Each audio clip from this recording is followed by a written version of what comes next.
Alright guys, so Control. When I came into Control, you guys told me about this the other day. I hadn't really heard much about this game, but it has done very well and it has been very well received. I think it's won a bunch of awards and things like that. I played this over the course of 3 days, although the last day we were only playing for about 2 hours. I think it took us like 14 hours to beat this game, roughly, with a lot of dithering about, a lot of side questing.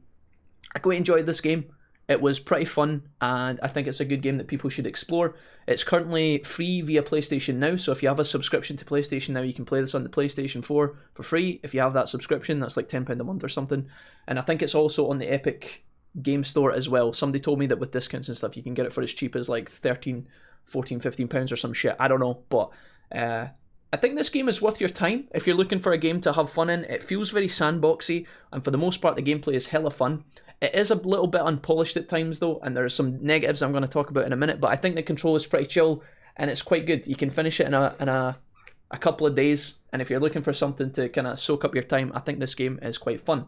You feel very powerful when you play this game. You feel like a superhero. There's a lot of video games who try to recreate superhero stories, or make you feel like you're powerful, whether you're like a superhero or a Jedi or something. A lot of video games want to make you feel powerful in this kind of sandbox environment where there's just waves of enemies and you just kill them in whichever way you want because you're powerful. This game does it really good though. The physics engine in this game makes you feel like a huge badass. You can pick up things with your mind, throw it at 100 miles an hour, blow things up. You can pick people up, throw them about. You can levitate. You can create rock shields. There's all the sick mechanics that go into this game, which makes the core gameplay fun. It's fun in the beginning, and as you get further through it, you kind of start to see a bit of repetition. You know, it's just waves of enemies spawning. The enemies get a bit more shieldy. You have to upgrade your guns and your strength powers through a kind of basic skill tree to make yourself do more damage. But the game does kind of start to become repetitive towards the end. Not the story, but the actual fighting mechanics. You know, it's just waves of soldiers. They get tankier. You fight them for longer. There's more enemies respawn. That's kind of how this game plays. So it does get a little bit, I won't say stale, because it was still fun for me at the end. The game's kind of short enough for it to not go on forever and drag on, but the combat does kind of water itself down in the end, and you kind of realise quite quickly, okay, this is what it's like for most of the game. Again, you do get extra abilities, but for the most part, the gameplay is kind of similar. I feel like that can carry this game, and it's probably why the game has done pretty well for himself. The game looks good, and the story is quite engaging. I felt like I was quite invested in figuring out what's going on with Jessie, why she's here. Is she going to find her brother, who is actually behind all of the nonsense? And that's quite entertaining. It keeps you quite engrossed, I think, which is quite nice. And again, I think it's another reason why this game's done well. There's a lot of mind-bending elements to this game where the environments go back to front. You know, sometimes you're walking down a corridor and it'll actually bend up into the roof, or you'll be walking down a corridor and you realise that it's the corridor you've just ran down. That's normally just me getting lost, but there actually were set up moments in the game to make you kind of look around and be like, what the fuck is going on here? It's very mysterious, very paranormal, which is quite exciting. So that's all of the good stuff. I think overall, I think Control's worth your time. It's quite cheap, and in some places you can get it for free. I'm going to talk about the negatives in this game. The first thing that has to be mentioned is performance. If you're playing this game on the PlayStation 4, the default console, this game is going to be sluggish. I would imagine it's the same on the Xbox One. It is fucking hella sluggish at times. It is very glitchy. The frame rate plummets. If you go into a wide area and there are 5 enemies spawn in front of you and you pick up an explosive canister, let's say you pick up a fire hydrant and you yeet that fucker at an enemy and it explodes, which blows up more things, and then things in the environment just fucking fly all over the place, the frame rate will diminish down to like 10 FPS. There were times in this game where I died because the frame rate crunched down to like 10 FPS, maybe even lower, and you can't see what's going on. The game like slows down and you can die to that. Now, if you're playing on the PS4 Pro or an Xbox One X, maybe you won't notice a difference, but bear that in mind. This game is laggy as balls. You have access to change some graphic options, so maybe you can turn some of that down, it'll run smoother or whatever, but for me, on the default experience on PS4, this game is very laggy. Maybe it's fine on PC, so keep that in mind. I felt like the navigation in this game is pretty poor as well. You get quest markers that tell you where to go, but it's just like very lazy. It feels lazy. Now, what I mean by that is you will have an area to explore. You'll get one line of dialogue telling you what to do for the quest. Kill the plants, speak to the plants, or kill the nodes, or investigate the area. And you get there and it's this giant sprawling area. Now, on one hand, it's nice because the game is allowing you to use your brain. You solve the puzzles by yourself, you explore. That's quite nice. Sometimes you don't want to have your handheld at all times. I got a bit annoyed though, because when I was playing this game, I felt like there were so many scenarios where the game was like, okay, go down to this research center. It would put the node for the quest marker directly in the center of the room. And at first it's kind of cool because, like I said, you can explore and you think you can kind of solve things for yourself. But when it does it constantly, it does slow down the pace of the game. And I found myself going on to Google sometimes just to fucking solve shit faster, you know. It'll say, go and put a coin in the jukebox. Now, if you're listening to the NPCs, you'll know exactly where to go most of the time. So, you know, fair play to the people who are actually engaging in the story and listening to the dialogue and maybe even reading some of the lore or whatever that's happening.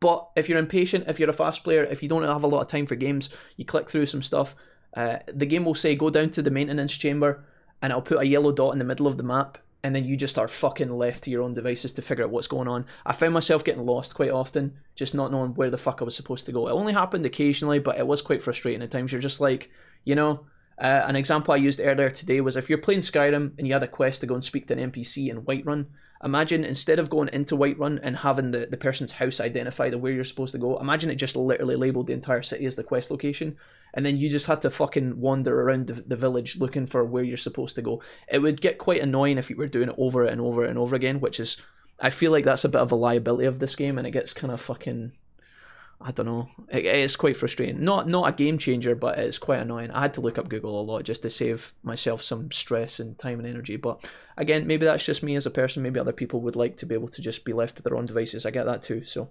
I think that's pretty much all I wanted to say. There wasn't a lot of downsides to this game. Performance and obviously getting lost were some of the most annoying things. There are side quests in this game, which the game should be credited for. It's not just, you're not just exclusively on rails. There's side quests. Now, in the beginning, the side quests feel really rewarding because as you do the side content, you get new abilities. You get the shield ability, and then you get the ability to control enemies and make them your puppets for a little while, and they fight for you. As the game goes on, that fades away, and the rewards feel less exciting. You know, I was doing side quests, which are quite exciting in the beginning. You know, you've got an evil paranormal fridge. You've got some sort of object of power, like a merry-go-round horse, that's enchanted and evil, and you have to cleanse it, and there's a cool little backstory to go with that. It's quite exciting. But then when you complete the quest, you know, you kind of sweat trying to fight a boss, and then it's like, okay, well done, here's some resources and some skill points.